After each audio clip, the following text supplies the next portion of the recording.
नमस्कार। मैं Mayank Bhargav, assistant professor MLT college Saharsa, आपका स्वागत करता हूं। आज हम लोग भारतेंदु युग में हिंदी आलोचना पर चर्चा करेंगे। स्नातकोत्तर हिंदी सेमेस्टर 4 के पत्र 16 में हिंदी आलोचना का उद्भव और विकास पढ़ना है। उस क्रम में आज हम लोग भारतेंदु युगीन हिंदी आलोचना की चर्चा करेंगे। सर्वप्रथम यह स्पष्ट कर दिया जाना चाहिए कि हिंदी आलोचना का उद्भव काल भारतेंदु युग है।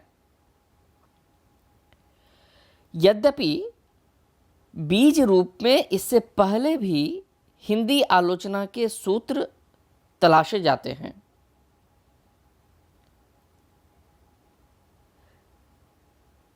आदिकाल और भक्तिकाल में तो रचनात्मक साहित्य ही ज़्यादा लिखा गया। यद्यपि सूरदास की साहित्य लहरी, नंददास की रसमंजरी आदि कुछ रचनाएं ऐसी हैं जहां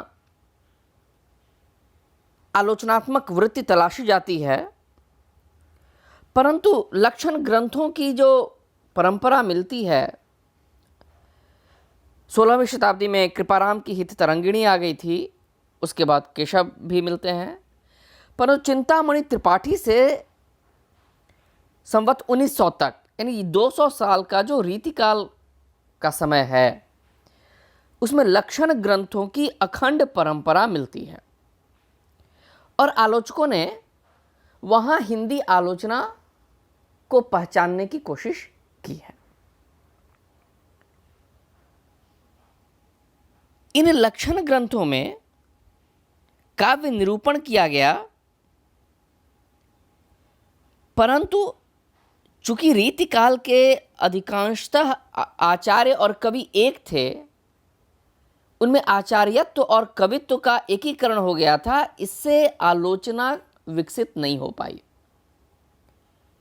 एक ही छंद में उन्हें लक्षण भी कहने थे और उसके उदाहरण स्वरूप कविता भी करनी थी, जिसका परिणाम हुआ कि वह लक्षण अपर्याप्त हो गए और जो कुछ कहा गया वह भी संस्कृत काव्यशास्त्र के आधार पर, यानी न उसमें कोई मौलिकता है, न ही पूर्व ज्ञान का विकास हो पाया। जिस अर्थ में आज हम आलोचना पद का प्रयोग करते हैं, उस अर्थ में उसे आलोचना मुश्किल से कहा जा सकता है। नंद दुलारे वाजपेयी ने उसकी मीमांसा करते हुए यह प्रश्न उठाया था कि इसमें केवल यह पता चल जाता है कि यह अमुक उदाहरण अमुक रस का है, यह रस छिछला है या सौम्य है, इसकी सामाजिक पृष्ठभूमि क्या है, रचनाकार की मानसिक स्थिति क्या है, इस तरह की किसी चीज का पता नहीं चलता और इसलिए इसे आलोचना कहना मुश्किल है। तो केवल परंपरा के व्यामोह में हम रीतिकाल तक पहुंचते हैं। अन्यथा आज जिस अर्थ में हम आलोचना को समझते हैं, निश्चित तौर पे इस आलोचना का उद्भव भारतेंदु युग है। भारतेंदु युग में सबसे बड़ा परिवर्तन जो हुआ वह गद्य का विकास, और इसके अलावा और भी कई कारण हैं जिनसे रीतिकालीन प्रवृत्ति से हिंदी आलोचना बिल्कुल अलग होती है। इससे पहले रीतिकाल तक अधिकांशतः पद्य में ही चर्चा होती थी। तर्क वितर्क खंडन मंडन की प्रणाली के लिए पद्य में अवकाश कम होता है और गद्य में इन चीजों के लिए ज्यादा अवकाश है। इसलिए जो ही गद्य में बात होनी शुरू हुई तो वहां से आलोचना में बिल्कुल एक प्रवृत्तिगत नवीनता दिखाई देती है। और दूसरे भारतेंदु युग में बहुत सारी पत्र पत्रिकाओं का विकास हुआ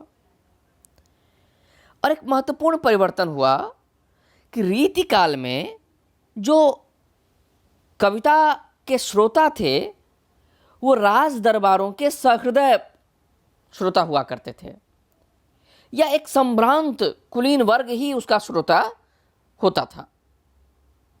परंतु भारतेंदु युग में पाठक वर्ग के रूप में जन सामान्य स्थापित हो गया और इसलिए बहुत बड़ा अंतर इस दृष्टि से भी आया। गद्य अपने साथ विचार को लेकर आया और जब विचार की प्रमुखता साहित्य में हुई तो उस दृष्टि से आलोचना में भी नवीनता आनी ही थी। भारतेंदु युग में कई साहित्यिक विधाओं का नवीनीकरण हुआ था। युग बोध के कारण लोगों की अभिरुचि बदल गई थी। भारतेंदु युग में साहित्य ने अपने आप को बदला, समाज से बहुत ज़्यादा जुड़ाव हुआ और जब साहित्य ने अपने आप को बदल लिया तो स्वाभाविक तौर पर आलोचना में भी यह बदलाव आया। एक यथार्थ बोध आलोचना के साथ जुड़ा और वहां से आलोचना एकदम नए स्वरूप में हमारे सामने आती है। इसलिए भारतेंदु युग में आलोचना एक बिल्कुल नवीन विधा के रूप में हमारे सामने आती है और जिसको रामचंद्र शुक्ल ने अपने शब्दों में कहा था कि जनसमूह के हृदय की भावनाओं का आग्रह करके हिंदी की आलोचना रीतिकालीन केंचुल उतारकर आधुनिक बनी। एकदम रीतिकालीन केंचुल उतार दिया आलोचना ने, एकदम नए रूप में हमारे सामने है। इसलिए इसका रीतिकालीन आलोचना से कोई खास संबंध दिखता नहीं है। आधुनिक काल में नाटक, पत्र पत्रिका, उपन्यास, कहानी, गद्य साहित्य, इन सब में एक वैचारिकता का विकास दिखाई देता है और इसीलिए पाठकों के सामने उस साहित्य को सम्यक रूप से रखने का एक ऐतिहासिक दायित्व उस समय आलोचना पर आया। यह महसूस किया गया कि यहां का साहित्य कैसा होना चाहिए, इस दृष्टि से आलोचना का विकास हुआ। साहित्य की अपनी जरूरतों के हिसाब से हिंदी में आलोचना साहित्य विकसित हुआ। उस युग को संक्षेप में अगर हम देखें तो भारतेंदु युग में हिंदी संवेदना की परिस्थिति में बहुत बड़ा परिवर्तन आ रहा था। एक तरफ वैज्ञानिक अनुसंधानों का प्रभाव समाज पर पड़ रहा था,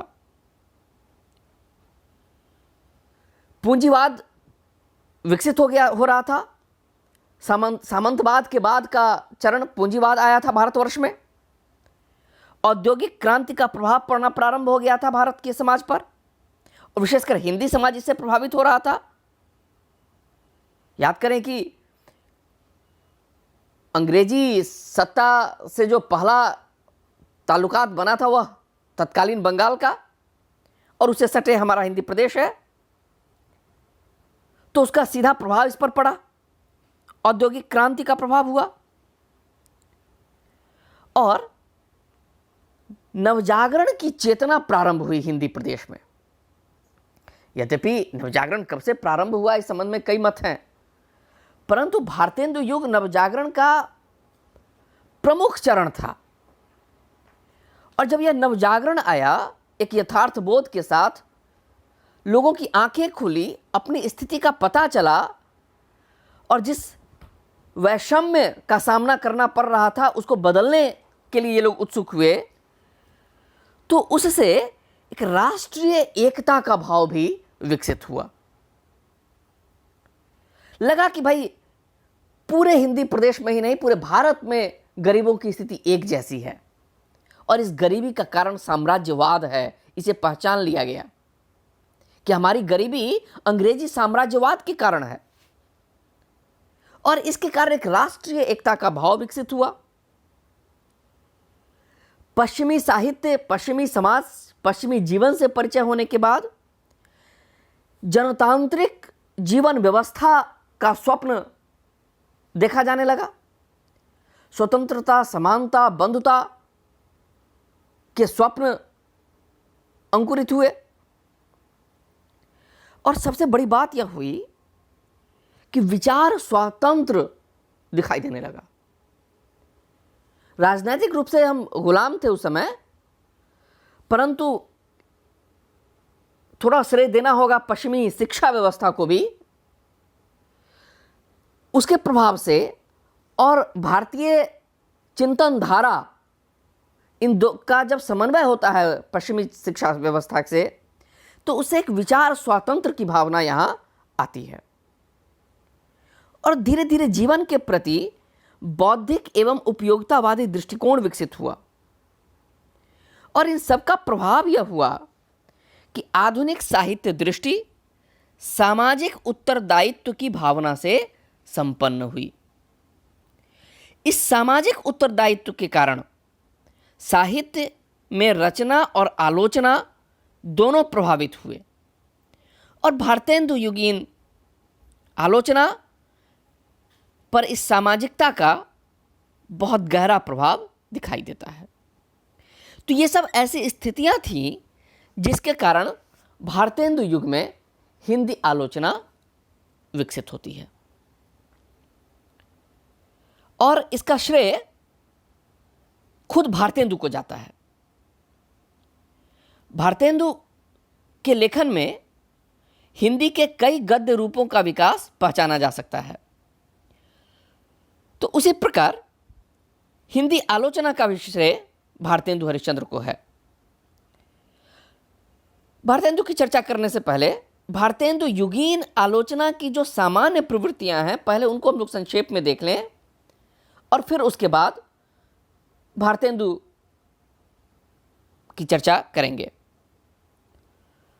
भारतेंदु युगीन आलोचना की पहली विशेषता है सैद्धांतिक विवेचन।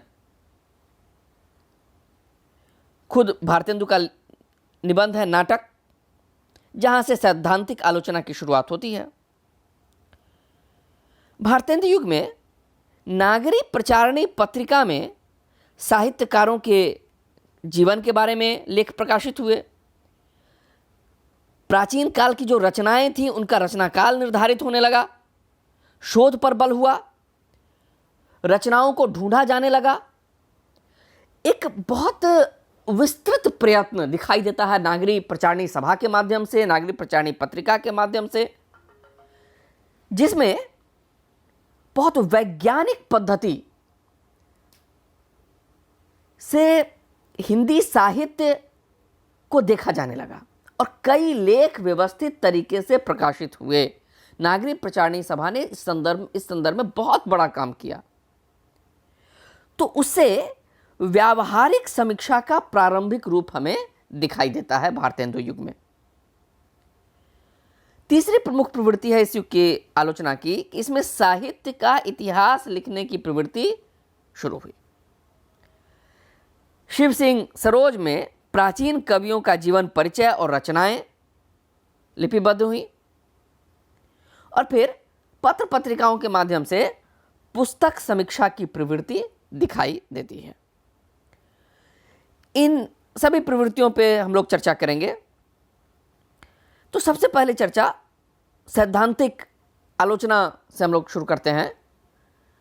तो जैसा कहा जा रहा था कि भारतेंदु हरिश्चंद्र के लेखन में कई गद्य रूपों का विकास दिखाई देता है, तो हिंदी आलोचना का उदय भी हम भारतेंदु से मानते हैं।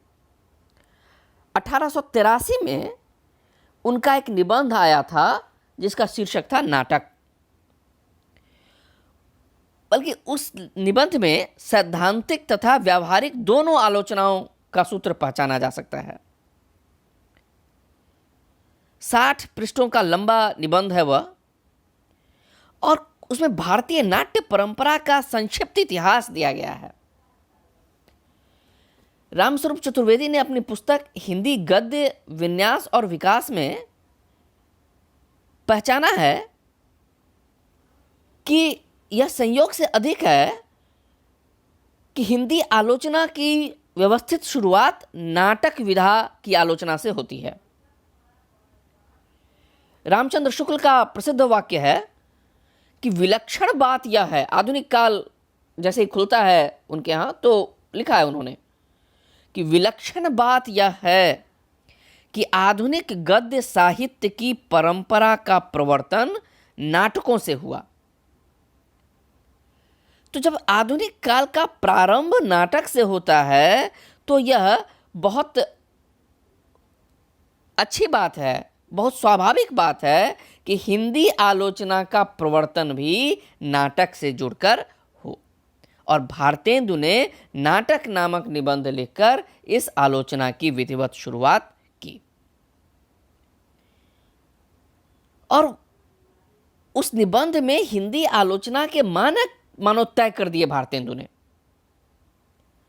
जब उस निबंध में संस्कृत नाट्य शास्त्र की बात करते हैं तो स्पष्ट कहते हैं कि संस्कृत नाटक की भांति हिंदी नाटक में इनका अनुसंधान करना व किसी नाटकांग में इनको यत्न पूर्वक रखकर हिंदी नाटक लिखना व्यर्थ है, क्योंकि प्राचीन लक्षण रखकर आधुनिक नाटकादि की शोभा संपादन करने से उल्टा फल होता है और यत्न व्यर्थ हो जाता है। ये बिल्कुल स्पष्ट कर दिया भारतेंदु ने कि हिंदी साहित्य संस्कृत का अंधानुकरण नहीं करेगा। उसी प्रकार हिंदी आलोचना भी संस्कृत नाटक, संस्कृत काव्य शास्त्र के ही अनुकरण पर विकसित नहीं होगी, अपना रास्ता तलाशना होगा।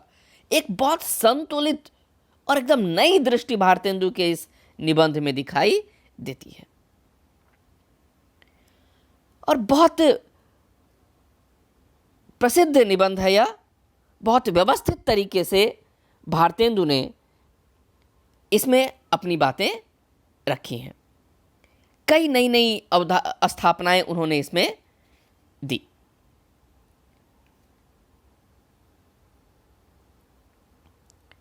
भारतेंदु युगीन आलोचना तत्कालीन साहित्यिक पत्र पत्रिकाओं से विकसित हुई। कई पत्रिकाएं उस युग में आईं और उन पत्रिकाओं के माध्यम से हिंदी आलोचना का विकास हुआ। तो हिंदी आलोचना पर बात करते हुए उन पत्रिकाओं के बारे में थोड़ा जान लें। 1868 में कवि वचन सुधा का प्रकाशन शुरू हुआ। 1873 में हरिश्चंद्र चंद्रिका, 1881 में हिंदी प्रदीप, 1891 में आनंद कादम्बिनी, 1891 में ही कवि और चित्रकार, 1897 में नागरी प्रचारणी सभा की पत्रिका नागरी प्रचारणी पत्रिका। ये कुछ उल्लेखनीय पत्रिकाएं हैं जिनके माध्यम से हिंदी आलोचना विकसित हुई। और बल्कि इनमें यदि हरिश्चंद्र चंद्रिका की चर्चा करें तो हरिश्चंद्र चंद्रिका के मुख पृष्ठ पर बहुत सारे विषयों का उल्लेख था कि किन विषयों के लिए यह पत्रिका प्रकाशित हो रही है। उसमें जहां अन्य बहुत सारे विषयों का उल्लेख है, वहीं और समालोचन संभूषिता शब्द का भी प्रयोग हुआ है। स्पष्ट है कि उस पत्रिका का एक उद्देश्य समालोचना भी था,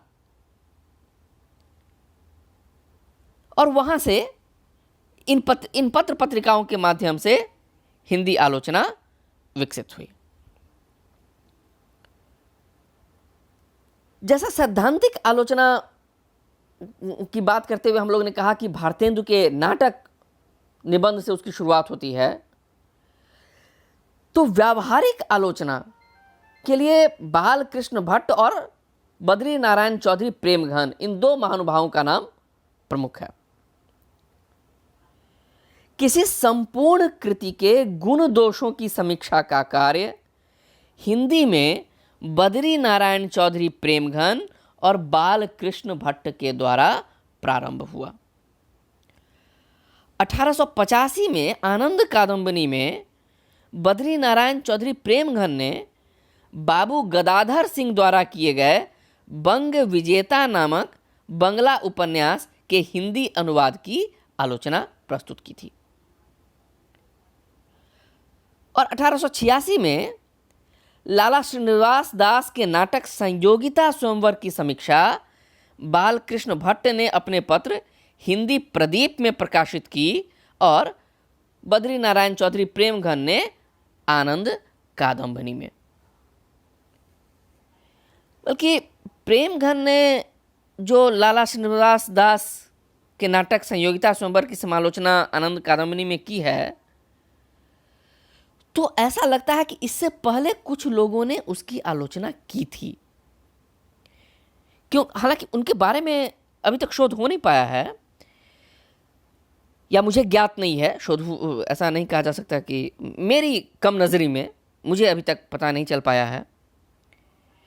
लेकिन इतना जरूर है कि प्रेमघन ने लिखा था कि इस पुस्तक की समालोचना करने के पूर्व इसके समालोचकों की समालोचनाओं की समालोचना करने की आवश्यकता जान पड़ती है, क्योंकि जब जब हम इस नाटक की समालोचना अपने बहुतेरे सहयोगी और मित्रों को करते देखते हैं तो अपनी ओर से जहां तक खुशामद और चापलूसी का कोई दर्जा पाते हैं, शेष छोड़ते नहीं दिखाते। हिंदी साहित्य का इतिहास में यह उद्धृत है, जिसे विश्वनाथ त्रिपाठी ने अपनी पुस्तक हिंदी आलोचना में भी उद्धृत किया है। इन्हें स्पष्ट है कि कुछ लोगों ने इस नाटक की आवश्यकता से ज्यादा प्रशंसा कर दी थी, और प्रेमघन ने यह जो आलोचना है ये 21 पत्रिका के 21 पृष्ठों में छापी थी। तो समालोचकों की समालोचनाओं की समालोचना करने की आवश्यकता महसूस कर प्रेमघन ने यह आलोचना लिखी है, जिससे स्पष्ट है कि कुछ लोगों ने उसकी आलोचना तो प्रस्तुत की होगी, भले मौखिक भी हो सकती है। और उसके बाद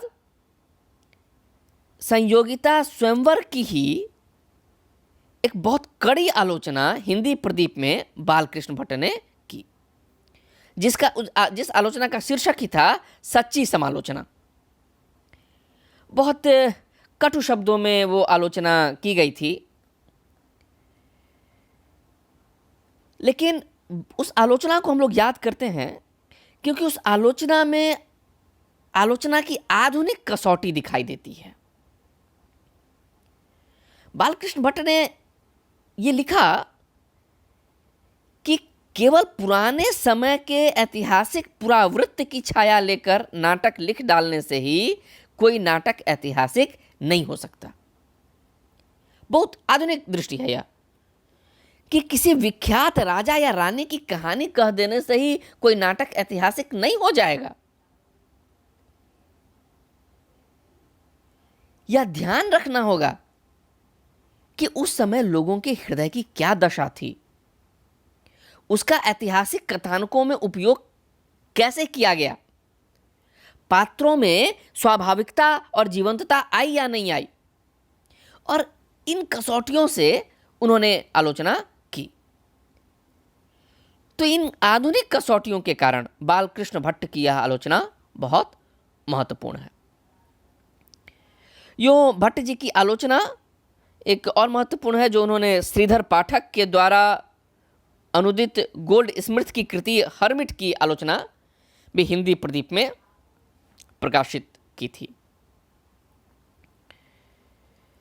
और उसके बाद नागरी प्रचारणी पत्रिका का जो प्रकाशन हुआ था 1897 में,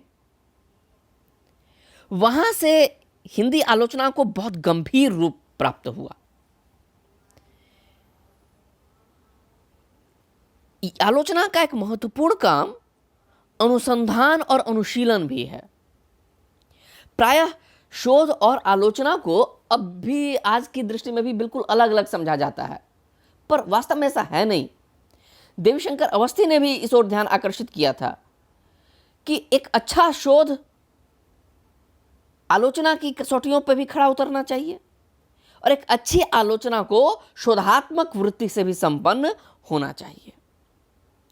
तो आलोचना की जो शोध वृत्ति है वह नागरिक प्रचारणी पत्रिका के माध्यम से विकसित होती है।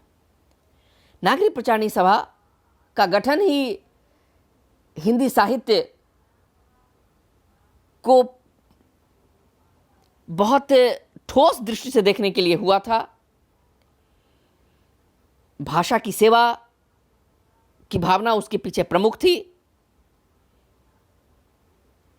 अस्मिता से भाषा को जोड़ दिया गया था, भाषा चेतना को, और जो है भी। और इस कारण बहुत समर्पण भाव से नागरिक प्रचारणी सभा ने कार्य किया था और बहुत ऐतिहासिक और अस्थायी महत्व के कार्य नागरिक प्रचारणी सभा में हुए, जिनकी पत्रिका नागरिक प्रचारणी पत्रिका में पहले ही साल जो रचनाएं छपी उसके माध्यम से हिंदी आलोचना को बहुत गंभीर स्वरूप प्राप्त हो गया। हिंदी आलोचना अनुसंधान एवं अनुशीलन की ओर विकसित हुई। पहले ही साल वहां पंडित गंगा प्रसाद अग्निहोत्री ने समालोचना नाम से एक रचना दी थी। जगन्नाथ प्रसाद रत्नाकर ने समालोचना दर्श प्रकाशित करवाया था। यह रत्नाकर जी का यह निबंध पोप की कृति एसे ऑन क्रिटिसिज्म का पद्यात्मक अनुवाद है। अंबिका दत्त व्यास की आलोचना आई थी, गद्य काव्य मीमांसा। ऐसी आलोचनाओं से सैद्धांतिक आलोचना को बहुत गंभीर रूप प्राप्त हुआ। विशेषकर गंगा प्रसाद अग्निहोत्री द्वारा लिखित समालोचना का बहुत महत्व है इस दृष्टि से। तो भारतेंदु युगीन आलोचना की यह भी एक बहुत प्रमुख विशेषता है कि उस युग की आलोचना शोधात्मक वृत्ति से संपन्न होती है। और पत्र पत्रिकाओं की भूमिका की चर्चा थोड़ी हुई थी। उस क्रम में भारतेंदु हरिश्चंद्र द्वारा संपादित कवि वचन सुधा पत्रिका और हरिश्चंद्र चंद्रिका पत्रिका में समीक्षा के स्तंभ रहते थे। यानी आलोचना को बहुत महत्व दिया गया।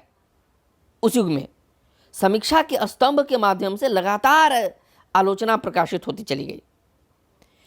भारतेंदु युग के अन्य पत्रों हिंदी प्रदीप, भारत मित्र, ब्राह्मण, आदम्ब कादम्बिनी आदि में भी पुस्तक समीक्षाएं प्रकाशित की जाती थी। इतना जरूर है कि उस समय जो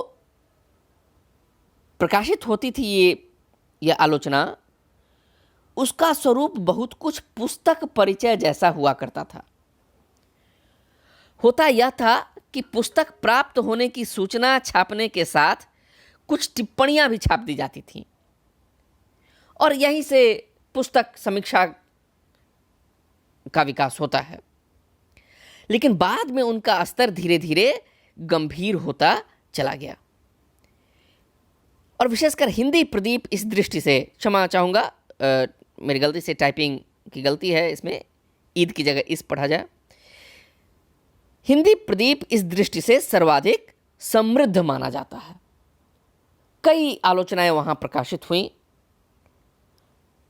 और बाद में पुस्तक समीक्षाओं का भी स्तर बहुत गंभीर होता चला गया। बालकृष्ण भट्ट और प्रेमघन की समीक्षा की चर्चा हम लोग कर ही चुके हैं। तो इन समीक्षाओं के द्वारा नए ढंग की व्यावहारिक आलोचना का सूत्रपात हुआ, जो हिंदी आलोचना के लिए एकदम नई चीज थी। लेकिन उस समय की जो हिंदी आलोचना है वह सामाजिकता से बहुत लिपटी हुई है और इसका सीधा संबंध उस समय के सामाजिक आंदोलनों से है, और चूंकि पत्र पत्रिकाओं के द्वारा इस आलोचना का विकास हुआ, इसलिए भी सामाजिकता की बहुत गहरी भावना इसके साथ जुड़ी हुई है। तत्कालीन समय ऐसा था कि साहित्य समाज से ज़्यादा जुड़ गया था। रामविलास शर्मा का एक निबंध है, बालकृष्ण भट्ट और हिंदी आलोचना का जन्म, और उसमें उन्होंने इंगित किया है कि बालकृष्ण भट्ट ने साहित्य को जन समूह के हृदय का विकास माना, और लगभग यही दृष्टिकोण पूरे भारतेंदु युग का था। साहित्य उस समय जनता से बहुत ज़्यादा जुड़ गया था, और इसलिए आलोचना में भी सामाजिकता की भावना ज़्यादा प्रमुख है। यह देखा जाता था कि यह रचना समाज के लिए अच्छी है या बुरी, समाजोपयोगी है या नहीं है, कुछ इस प्रकार की भावना तत्कालीन आलोचना में दिखाई देती है। जैसे संयोगिता स्वयंवर की जो आलोचना बालकृष्ण भट्ट ने की थी, तो उनकी एक आपत्ति यह भी थी कि इसमें ऐसी ऐसी पंक्तियां हैं जो किसी महाव्यभिचारिणी स्त्री के मुख से भी न निकलेंगे। यानी इसका आपत्ति इस बात की थी कि ऐसा कहना स्त्री प्रतिष्ठा की दृष्टि से उपयुक्त नहीं है। तो इस प्रकार की जो भावना सामाजिकता से संबंधित थी, कई उपन्यासों की आलोचना इस प्रकार हुई, परीक्षा गुरु की हो या अन्य उपन्यासों की भी, कि उसको इसी दृष्टि से देखा गया कि यह समाज के लिए अच्छी है या नहीं है। तो ऐसा भी कहा जा सकता है कि आलोचना का जो यह रूप है बहुत अनुकरणीय नहीं है। आलोचना का संबंध साहित्य से है मूलतः। तो आलोचना का जो यह रूप है यह भारतेंदु युग में विकसित नहीं हो पाया। इसका विकास आगे चलकर द्विवेदी युग में होता है। द्विवेदी युगीन आलोचना की चर्चा अगले संवाद में होगी। आशा है भारतेंदु युगीन आलोचना से आज हमारे विद्यार्थी मित्रों का परिचय हुआ होगा, और विश्वास है कि इस संवाद से आप लाभान्वित हुए होंगे।